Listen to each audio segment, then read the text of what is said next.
الحمد لله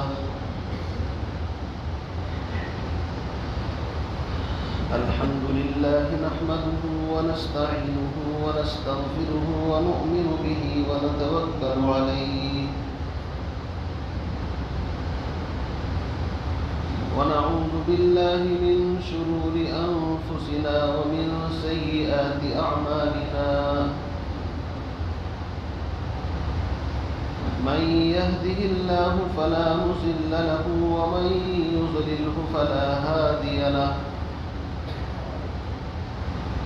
ونشهد أن سيدنا ومرشدنا ومولانا محمدا عبده ورسوله أما بعد فأعوذ بالله من الشيطان الرجيم بسم الله الرحمن الرحيم والذي جاء بالصدق وصدق به أولئك هم المتقون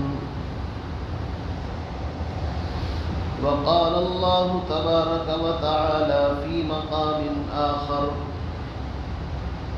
إذ أخرجه الذين كفروا ثاني اثنين إذ هما في الغار إذ يقول لصاحبه لا تحزن إن الله معنا صدق الله العظيم وقال النبي صلى الله تعالى عليه وسلم أنا وأبو بكر وعمر خلقنا من تربة واحد وقال النبي صلى الله تعالى عليه وسلم عليكم بسنتي وسنة الخلفاء الراشدين المهديين أو كما قال النبي صلى الله تعالى عليه وسلم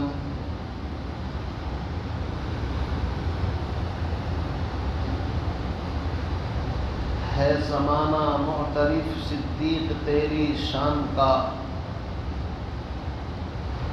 ہے زمانہ معترف صدیق تیری شان کا صدق کا اخلاص کا ایقان کا ایمان کا تجھ سے پھیلا نور عرب اور شام میں تجھ سے پھیلا نور اسلام عرب میں اور شام میں مٹ گیا نام ارتداد و کفر کا طغیان کا اور انبیاء کے بعد ہے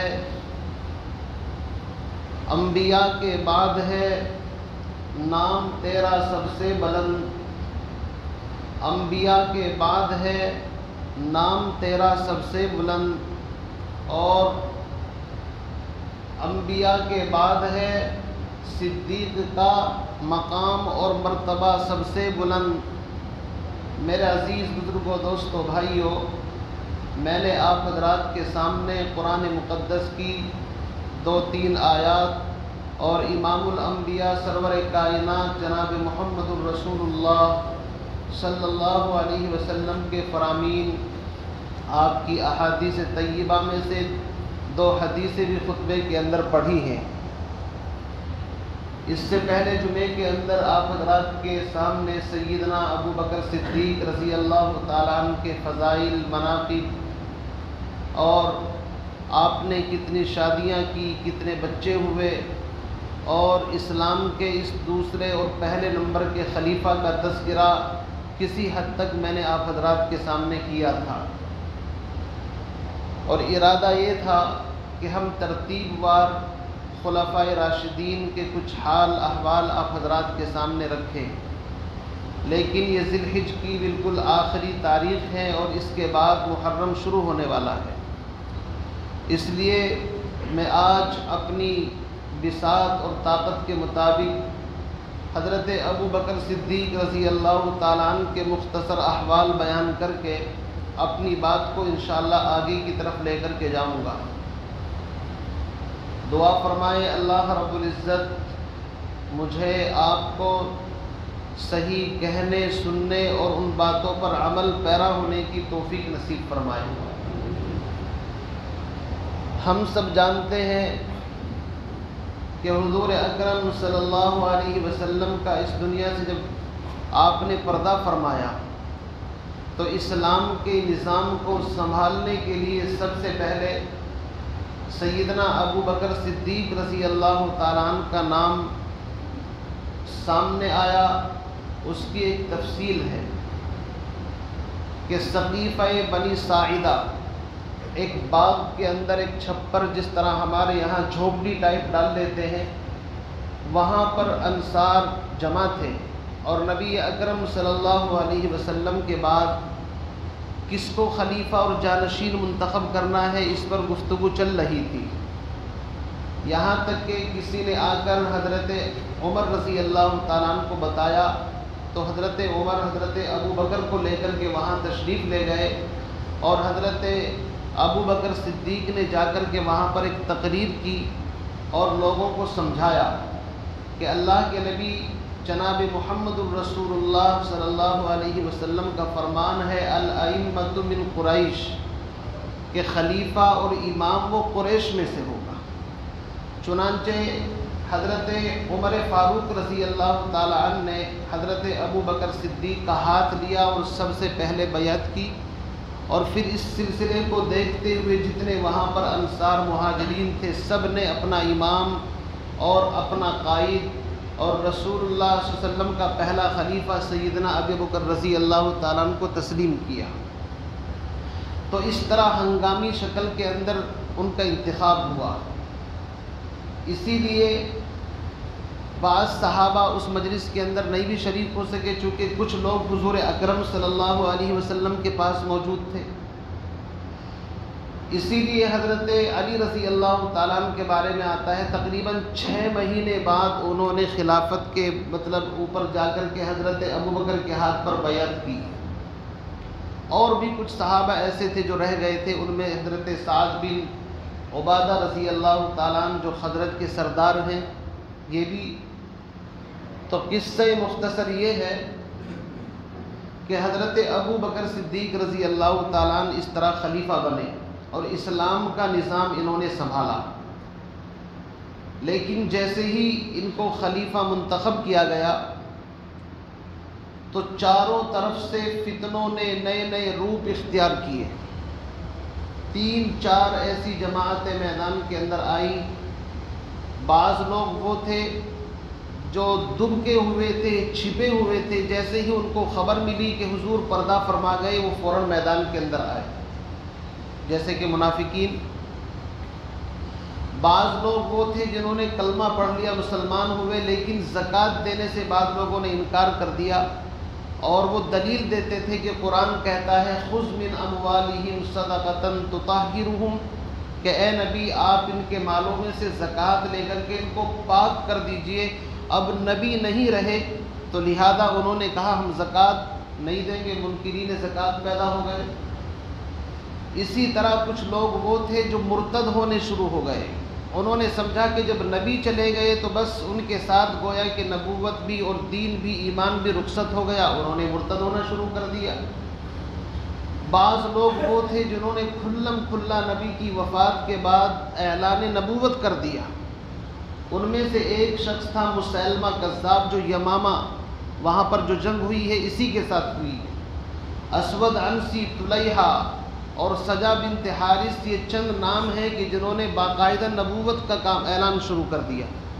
ان کے ذہن کے اندر یہ بات آئی کہ جو عزت محمد الرسول اللہ صلی اللہ علیہ وسلم کی تھی وہ نبوت کی وجہ سے تھی، جب ہم نبی بنیں گے تو لوگ ہماری بھی عزت کریں گے۔ بہرحال اس طرح کے حالات ہنگامی شکل کے اندر پیدا ہوئے، اور آپ کو معلوم ہوگا کہ نبی اکرم صلی اللہ علیہ وسلم نے اپنی زندگی کے اندر رومن امپائر کی طرف ایک لشکر روانہ کیا تھا، جس کے قائد اور امیر سیدنا حضرت زید بن حارث رضی اللہ تعالیٰ عنہ کو بنایا تھا، جس کو ہم جنگ موتا کے نام سے جانتے ہیں۔ اور آپ نے فرمایا تھا کہ پہلے کمانڈر زید بن حارث اگر وہ شہید ہو جائے تو پھر زید بن، پھر دوسرے صحابی کا نام لیا، اور اس کے بعد اگر وہ بھی شہید ہو جائے تو پھر جعفر طیار ایک کے بعد ایک۔ چنانچہ اس جنگ کے اندر یہی صورتحال پیش آئی، اور نبی اکرم صلی اللہ علیہ وسلم کے کئی جاباز صحابی اس کے اندر شہید ہوئے۔ تو آپ علیہ السلام نے اپنی وفات سے چند روز پہلے ایک لشکر تیار کیا، اور اس کی قیادت حضرت اسامہ ابن زید رضی اللہ تعالیٰ عنہ، یعنی ان کے والد جو موتا میں شہید ہوئے تھے انہی کے بیٹے حضرت اسامہ ابن زید، ان کو اس لشکر کا امیر مقرر کیا، اور بڑے بڑے صحابہ ان کی سرکردگی کے اندر ان کو کہا کہ تمہیں وہیں پر جانا ہے جہاں تمہارے والد شہید ہوئے تھے۔ ابھی یہ لشکر مدینے سے نکل کر کے 2-3 کلومیٹر کے فاصلے پر جا کر کے رک گیا۔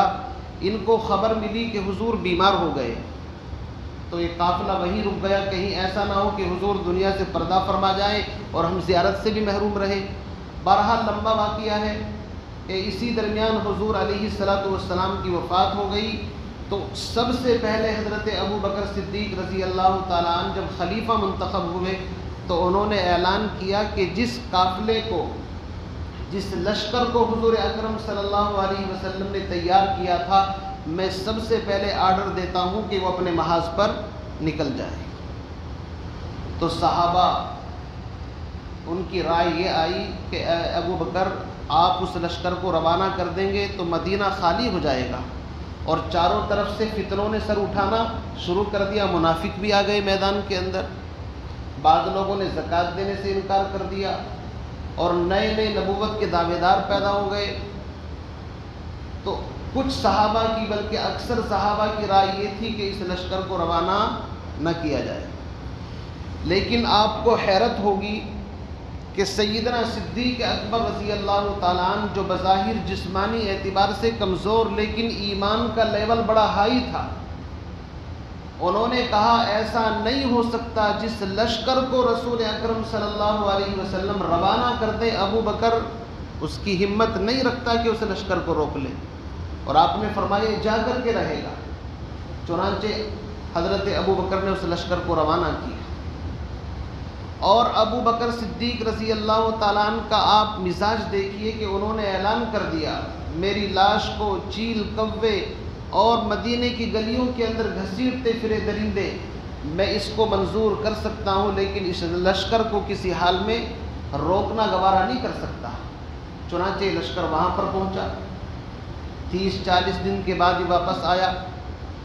اس درمیان میں حضور اکرم صلی اللہ علیہ وسلم کی وفات کے بعد جن لوگوں نے نبوت کا دعویٰ کیا ان سے بھی نپٹنا تھا۔ تو حضرت ابو بکر صدیق رضی اللہ تعالیٰ عنہ نے خالد بن ولید، شرحبیل بن عمر، اور اسی طریقے سے حضرت اکرمہ بن ابی جہل، ان حضرات کو کچھ تھوڑے تھوڑے سپاہی دے کر کے روانہ کیا کہ تم جا کر کے ان سے نپٹو، اور خود مدینے کے اندر راتوں کو گشت کرتے ہیں تنہا۔ چند صحابہ مدینے کے اندر موجود۔ الغرض قصہ مختصر یہ ہے کہ سیدنا ابو بکر صدیق رضی اللہ تعالیٰ عنہ نے چاروں طرف تقریباً 11 لشکر روانہ کیے، چھوٹے بڑے، اور کھل کر کے اعلان کر دیا۔ بعض صحابہ کی رائے یہ تھی کہ جو لوگ زکوٰۃ کا انکار کر رہے ہیں ان سے جہاد نہ کیا جائے۔ ابو بکر صدیق نے کہا کہ ایسا نہیں ہو سکتا کہ ابو بکر زمین کے اوپر موجود ہوں اور لوگ دین کے بارے میں اختلاف شروع کر دیں۔ اگر نبی اکرم صلی اللہ علیہ وسلم کے زمانے کے اندر کوئی زکوٰۃ میں بکری کے ساتھ رسی دیتا تھا باندھنے کے لیے، اور آج وہ اس رسی کو روکتا ہے، انکار کرتا ہے، تو ابو بکر اس کے ساتھ بھی جہاد کرے گا۔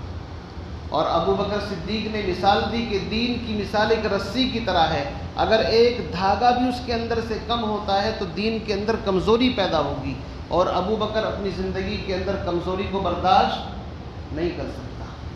یہ صحابہ کا مزاج تھا۔ چنانچہ تقریباً 9-10 مہینے کے اندر ابو بکر صدیق رضی اللہ تعالیٰ عنہ نے ان تمام فتنوں کا قلع کما کر دیا، کریش کر کے رکھ دیا۔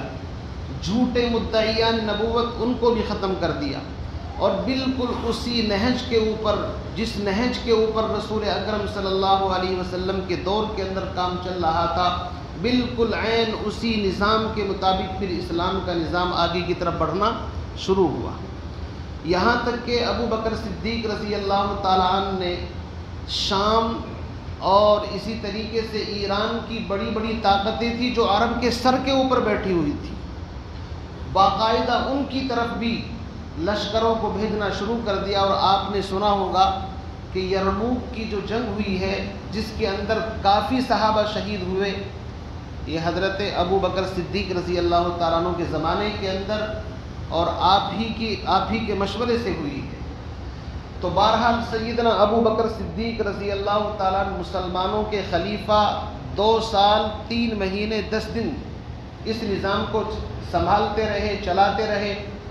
اور ابو بکر صدیق رضی اللہ تعالیٰ عنہ کا مقام اور مرتبہ یہ ہے کہ جتنے بھی صحابہ ہیں ان کی صحابیت یا تو احادیث سے ثابت ہے یا حضور اکرم صلی اللہ علیہ وسلم نے ان کو اپنا صحابی اپنے الفاظ سے بیان فرمایا، لیکن سیدنا ابو بکر صدیق کی صحابیت قرآن سے ثابت ہے۔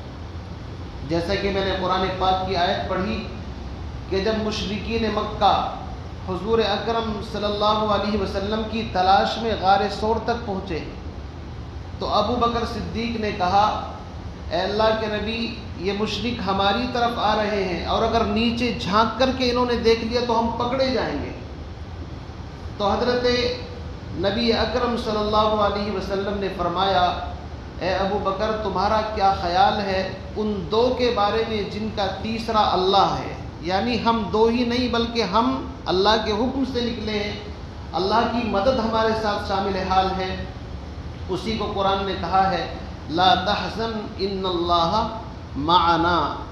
حضور نے یہ نہیں فرمایا کہ مت خوف کرو، مت گھبراؤ، اللہ میرے ساتھ ہے، بلکہ فرمایا ان اللہ معنا، اللہ ہم سب کے ساتھ ہے، دونوں کے ساتھ ہے۔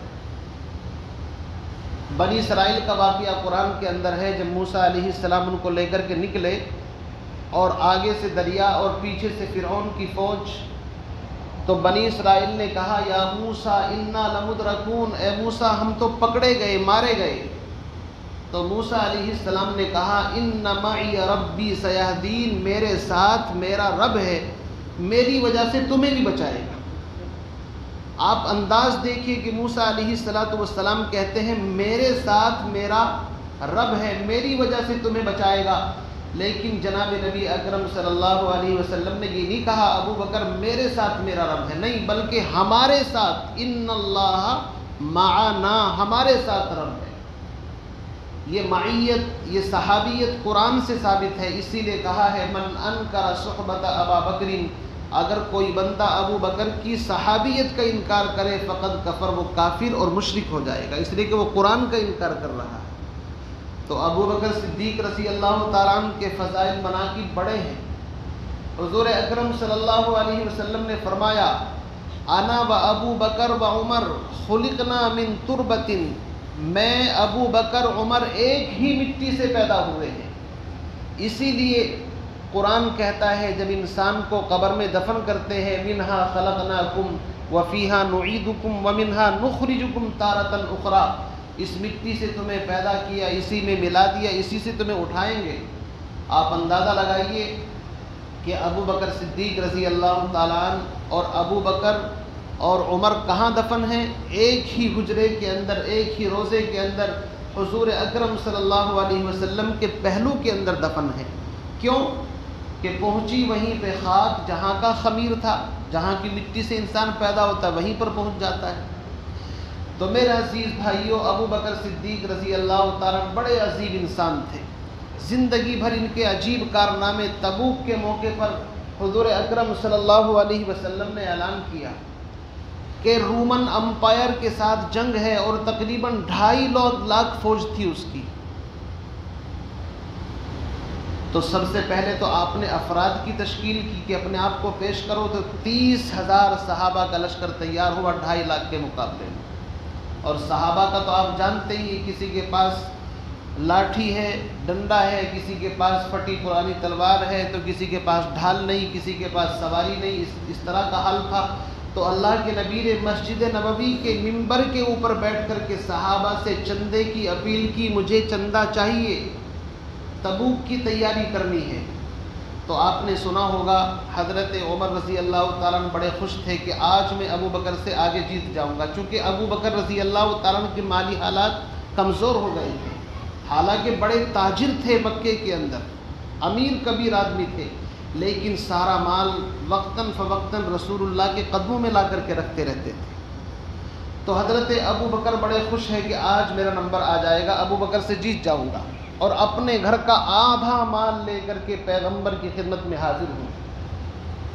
ابو بکر صدیق رضی اللہ تعالیٰ نے تو بالکل جھاڑو لگا کر کے سارا مال، یہاں تک کہ کھانے پینے کے برتن جو اس زمانے میں مٹی وغیرہ کے ہوتے تھے، اور سوئی دھاگا کہیں دیوار کے اندر نہ رہ جائے، اور سارا مال جو کچھ تھا لا کر کے پیغمبر کی خدمت میں حاضر کر۔ اللہ کے نبی سرکار مدینہ محمد رسول اللہ نے پوچھا، عمر کیا چھوڑ کر کے آئے ہو؟ کہنے لگے اللہ کے نبی آدھا چھوڑ کر کے آیا ہوں، آدھا لے کر کے آیا ہوں۔ پھر ابو بکر صدیق سے پوچھا تم کیا چھوڑ کر کے آئے ہو؟ انہوں نے کہا اللہ اور اس کا رسول، بس ان کا نام چھوڑ کر کے آیا ہوں، باقی سب سمیٹ کر کے لا کر کے آپ کے قدموں میں رکھ دیا۔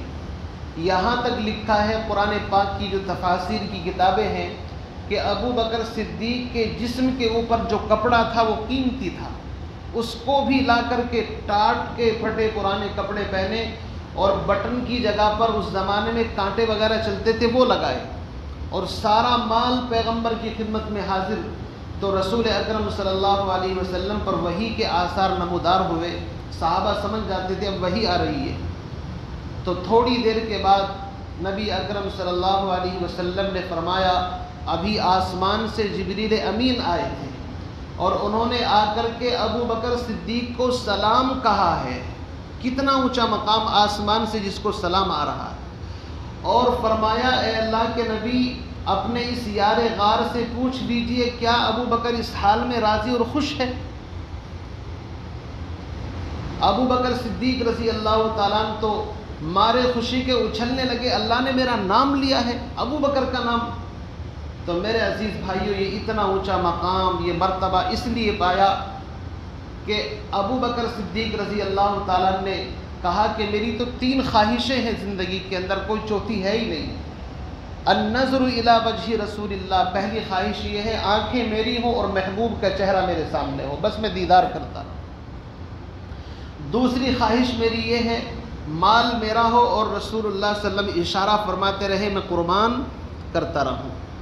اور تیسری خواہش یہ ہے میری بیٹی ہو اور رسول اللہ کا گھر ہو، رسول اللہ کی خدمت کرے۔ تو جس نے اپنا تن من دھن سب کچھ رسول اکرم صلی اللہ علیہ وسلم کی ذات کو بنا لیا ہو، اس کا کتنا اونچا مقام۔ اس لیے فرمایا کہ قیامت کے دن اللہ رب العزت جناب ابو بکر صدیق رضی اللہ تعالیٰ عنہ کو نبی کے پہلو میں جگہ عطا فرمائیں گے، حالانکہ نبوت کا مقام کتنا اونچا ہے۔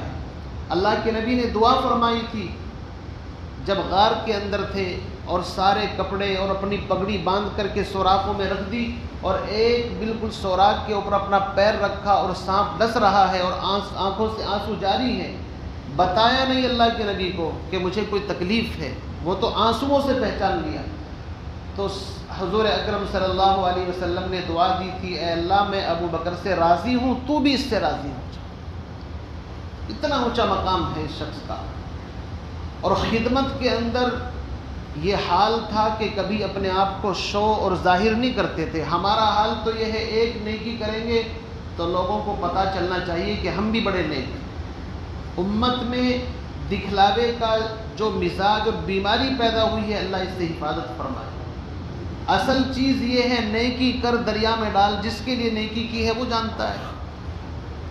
ابو بکر صدیق رضی اللہ تعالیٰ عنہ رجسٹر لیے بیٹھے ہیں، اچانک ابو بکر صدیق آئے، دوست ہیں ساتھی ہیں۔ ابو بکر کیا کر رہے ہو؟ کہ کچھ نہیں، تھوڑے سے کچھ ذمہ داریاں ہیں ان کو دیکھ رہا ہوں۔ ایک رجسٹر کے اندر مدینہ منورہ اور آس پاس کے اندر جو بیوہ اور غریب لوگ تھے ان کی لسٹ بنی ہوئی. دیکھا کہ نام بھی لکھے ہوئے ہیں، ان کی عمر لکھی ہوئی ہے، محلے کا نام ہے، کون خدمت کرتا ہے اس کے بھی نام ہیں. لیکن ایک 80-90 سالہ بوڑھی عورت جو مدینے سے 3 میل کے فاصلے پر رہتی ہے، اس کے سامنے کسی خدمت کرنے والے کا نام نہیں لکھا ہوا. تو حضرت عمر نے سوچا کہ بھائی یہ خدمت تو لے لے اپنے ذمے. کتابوں میں لکھا ہے سیدنا حضرت عمر ابن خطاب رضی اللہ تعالیٰ عنہ عشاء کی نماز پڑھ کر کے نکل گئے، میں جا کر کے خدمت کروں گا. 3 میل کے فاصلے پر جا کر کے آواز دی، اماں دروازہ کھولو. کہ بیٹا کون؟ کہ میں عمر آیا ہوں آپ کی خدمت کے لیے. تو اماں اندر سے آواز دیتی ہے، بیٹا مجھے کوئی خدمت کی ضرورت نہیں، کوئی خدمت کرنے والا آلریڈی پہلے سے میری خدمت کرتا ہے، یہاں پر خدمت کی ضرورت نہیں ہے. تو صحابہ کا مزاج یہ تھا کہ وہ نیکی کو تلاش کر کر کے ڈھونڈتے تھے کہ کون ایسا ہے کہ جو نام بھی نہیں بتاتا اور کام کر کے چلا جاتا ہے. پوچھا اماں جان اس کا نام کیا ہے؟ کہا بیٹا میں نے پوچھنے کی بہت کوشش کی ہے لیکن وہ نام بتاتا ہی نہیں. وہ کہتا ہے اماں تمہاری خدمت تو ہو رہی ہے، نام پوچھ کر کے کیا کرو؟ یہ ہوتا ہے اپنے آپ کو چھپانا اور مٹانا. بوڑھی عورت کہتی ہے کہ میں نے نام پوچھنے کی کوشش تو کی ہے لیکن وہ تو نام بتاتا ہی نہیں. اب حضرت عمر کو اور تجسس ہوا کہ اب تو ضرور دیکھ کر کے رہوں گا. چنانچہ اگلے دن تھوڑا اور بعد میں آئے کہ ہو سکتا ہے اندھیرے کے اندر آتے ہوں. تو اس طرح کرتے کہتے کئی روز ہو گئے. تیسرے روز سوچا کہ آج تو یہیں پر رہوں گا، کوئی وقت تو آئے گا وہ بندہ خدمت کرنے کے لیے. چنانچہ رات گہری ہوئی، مدینے کے لوگ آرام کر رہے ہیں، دیکھا کوئی آدمی آ رہا ہے اور جوتے چپل بغل کے اندر ہیں. جو اس زمانے کے اندر جو جوتے وغیرہ ہوتے تھے لکڑی وغیرہ کے، ان کو پہنتے تھے تو آواز بہت کرتے تھے کٹر پٹر، اس لیے انہوں نے اپنی بغل کے اندر، اور انہوں نے ساری خدمت کی جو کچھ کرنی تھی، ان کے جھاڑو پوچھا اور پانی وانی لا کر کے جو دینا تھا، اور وہ چل پڑے. تو حضرت عمر کہتے ہیں میں سامنے سے آیا اور میں نے کہا السلام علیکم. تو انہوں نے جواب دیا اور اپنا چہرہ چھپانے کی کوشش کی، لیکن عمر بھی تو عمر تھے. کہا کہ نہیں ایسے نہیں جانے دوں گا، دیکھ کر کے رہوں گا. 3 روز ہو گئے ہیں، ایسے نکل جاؤں گے تو بات کیسے بنے گی؟ جب میں قریب گیا تو میرے پیروں کے نیچے سے زمین نکل گئی. حضرت عمر کہتے ہیں میں نے دیکھا وہ شخص ہے جو 22 لاکھ مربع میل زمین پر حکمرانی کرنے والا. حضرت ابو بکر صدیق کوئی معمولی انسان نہیں تھے، آپ کے اس ملک سے بھی بڑی سلطنت تھی. 22 لاکھ مربع زمین پر اسلام کا پرچم بلند کرنے والا ابو بکر صدیق، اور جوتے کہاں بغل کے اندر منہ چھپانے کی کوشش اور خدمت کر کے نکلے. میں جب ہی سمجھ گیا کہ عمر کبھی تجھ سے بازی نہیں لے سکتا. ابو بکر کا جو مقام ہے ہر چیز کے اندر وہ سب سے آگے. میرے عزیز بھائیوں میں نے پوچھا، حضرت عمر کہتے ہیں چپل کیوں نہیں پہنے؟ کہنے لگے یہ میرا معاملہ ہے اللہ کا ہے، کیوں پوچھتے ہو، چھوڑو اس کو. کہا نہیں بتاؤ. کہ وجہ یہ ہے میں چپل پہنوں گا، لوگ سو رہے ہیں، کسی کی نیند کے اندر خلل پڑ سکتا ہے. ہم اگر عبادت کریں تو عبادت کو اس طرح کریں کہ کسی دوسرے کو تکلیف نہ پہنچے. یہ ہے شان سیدنا ابو بکر صدیق رضی اللہ تعالیٰ عنہ کی. بہرحال جب ان کا آخری وقت آیا، دنیا سے جانے کا وقت، تو انہوں نے وصیت کی کہ 2 سال 3 مہینے 10 دن تک بیت المال سے جو وظیفہ لیا ہے وہ کتنا بنتا ہے، جتنا بنتا ہے ابو بکر کے مال میں سے اتنا سارا بیت المال کے اندر جمع کر دیا جائے. اور صرف کتنا لیتے تھے بیت المال سے؟ مدینہ منورہ کے ایک دہاڑی مزدور جو دہاڑی پر مزدوری کرتا ہے اس کی جتنی اجرت ہوتی تھی اتنی اجرت ابو بکر صدیق رضی اللہ تعالیٰ نے استعمال کرتے تھے. اور پوچھا کہ ابو بکر کے پاس بیت المال سے کیا ہے؟ کہ ایک اونٹنی ہے، ایک حبشی غلام ہے اور ایک معمولی سی پھٹی پرانی چادر ہے. کہا کہ یہ تینوں کی تینوں چیزیں میرے بعد جو خلیفہ ہوں اس کے پاس پہنچا دینا. اتنی احتیاط کے ساتھ ان لوگوں نے زندگی گزاری. چنانچہ ابو بکر صدیق رضی اللہ تعالیٰ عنہ کا جب دنیا سے جانے کا وقت آیا تو تقریباً جس طرح حضور اکرم صلی اللہ علیہ وسلم بیمار رہے 12-13 دن، ایسے ہی ابو بکر صدیق کو سردی سے بخار آیا. اور یہ جمادی الثانی کی تقریباً 22 تاریخ تھی. پیر کا روز حضور اکرم ان کی وفات ہوئی، اور پیر ہی کے روز ابو بکر صدیق کی وفات ہوئی۔ ابو بکر صدیق رضی اللہ تعالیٰ عنہ، صبح کا وقت ہے، بیٹی سے پوچھا عائشہ کیا دن ہے؟ فرمایا آج پیر کا دن۔ فرمایا ہو سکتا ہے کہ آج میں اپنے محبوب سے جا کر کے ملی۔ میرے محبوب کا جب آخری وقت تھا عائشہ وہ کس طرح لیٹے تھے کہ اس طرح لیٹے تھے، باتیں کیا کر رہے تھے کہ یہ باتیں ہو رہی تھی۔ ابو بکر صدیق سے عائشہ نے پوچھا کہ ابا جان آپ ایسی باتیں کیوں کر رہے ہیں؟ فرمایا بیٹا میں نے پوری زندگی اپنے نبی کے نقش قدم کے مطابق گزارنے کی کوشش کی ہے، ابو بکر چاہتا ہے کہ اس کی موت بھی اسی حال کے اندر آئے جس طرح جناب نبی اکرم صلی اللہ علیہ وسلم کی وفات ہوئی۔ تو پیر کا روز ہے، وہی دن ہے۔ ابو بکر صدیق رضی اللہ تعالیٰ عنہ اپنے جانے سے پہلے وصیت کرتے ہیں کہ میرے بعد خلیفہ کس کو بنایا جائے۔ حضرت عبد الرحمن ابن عوف سے مشورہ لیا، حضرت عثمان غنی، بڑے بڑے صحابہ سے مشورہ لیا، سب نے کہا کہ عمر امت کے انتہائی قیمتی انسان ہیں۔ پھر انہوں نے وصیت لکھوائی حضرت عثمان غنی سے اور کہا کہ لوگوں کو پڑھ کر کے سنا دینا۔ ایک صحابی حضرت طلحہ رضی اللہ تعالیٰ عنہ، انہوں نے کہا کہ ابو بکر تم جانتے نہیں عمر کتنے سخت ہیں۔ تو ابو بکر صدیق رضی اللہ تعالیٰ عنہ کو جلال آ گیا، مجھے بٹھاؤ۔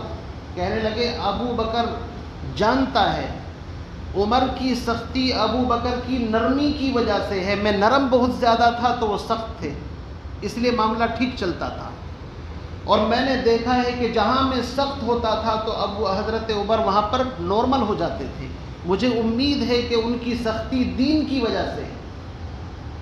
اور انہوں نے پوچھا کہ اللہ کو کیا جواب دو گے؟ تو حضرت عمر رضی اللہ تعالیٰ کے بارے میں ابو بکر کو جوش آ گیا، کہنے لگے میں اللہ سے یہ جواب دوں گا تیری مخلوق میں، تیرے بندوں میں جو سب سے افضل تھا میں اس کو بنا کر کے آیا۔ چنانچہ سیدنا ابو بکر صدیق رضی اللہ تعالیٰ کا وصال ہو گیا، وفات ہو گئی، اور آپ نے وفات سے قبل حضرت علی کو وصیت کی تھی کہ مجھے انہی کپڑوں کے اندر، جو پرانے کپڑے ہیں نا، انہی کے اندر کفن پہنانا۔ اما عائشہ نے پوچھا کہ نئے کپڑے موجود ہیں؟ فرمایا کہ نئے کپڑے زندوں کے لیے زیادہ بہتر ہیں، جب مر گیا تو نئے پرانے کپڑوں سے کون سا فرق پڑتا ہے، اعمال پوچھے جائیں گے۔ اور یہ بھی وصیت کی کہ میرے جنازے کو روضہ اکرم صلی اللہ علیہ وسلم کے باہر رکھ دینا، اور جا کر کے پہلے اجازت لینا، اگر اجازت ملے تو اندر لے جانا۔ چنانچہ کتابوں میں لکھا ہے، اور تفسیر ابن کبیر کے اندر بھی غالباً یہ واقعہ موجود ہے کہ صحابہ موجود تھے اور پیچھے جنازہ تھا، حضرت علی رضی اللہ تعالیٰ عنہ کی آنکھوں سے آنسو ہیں، اور جا کر کے روضہ رسول اکرم کے اوپر کہا کہ ابو بکر حاضر ہیں۔ تو کتابوں میں لکھا ہے خود بخود دروازہ کھلا، پھر جا کر کے قبر کھودی، اور جب جا کر کے ان کو وہاں پر دفن کیا۔ حضرت عمر رضی اللہ تعالیٰ نے جنازے کی نماز پڑھائی تھی۔ تو اس طریقے سے یہ اسلام کا دوسرا خلیفہ تھوڑی سی مدت کے اندر اسلام کے نظام کو آگے کی طرف بڑھا کر کے دنیا سے چلا گیا۔ اب اس کے بعد حضرت ابو بکر صدیق کے بعد حضرت عمر، پھر حضرت عثمان، پھر حضرت علی، پھر حضرت حسن، یہ لوگ خلیفہ بنے، اور اس کے بعد پھر حضرت امیر معاویہ 20 سال تک۔ اب یہ محرم کا مہینہ شروع ہونے والا ہے، تو ہم اپنی اس ٹاپک کو یہیں پر ختم کر کے ڈائریکٹ حضرت حسین رضی اللہ تعالیٰ عنہ کس طرح کربلا کے اندر پہنچے، کیا حالات پیش آئے وہاں پر، تاکہ موقع کے مطابق گفتگو ہو، اور اس ٹاپک کو انشاءاللہ پھر بعد میں آگے کی طرف بڑھائیں گے۔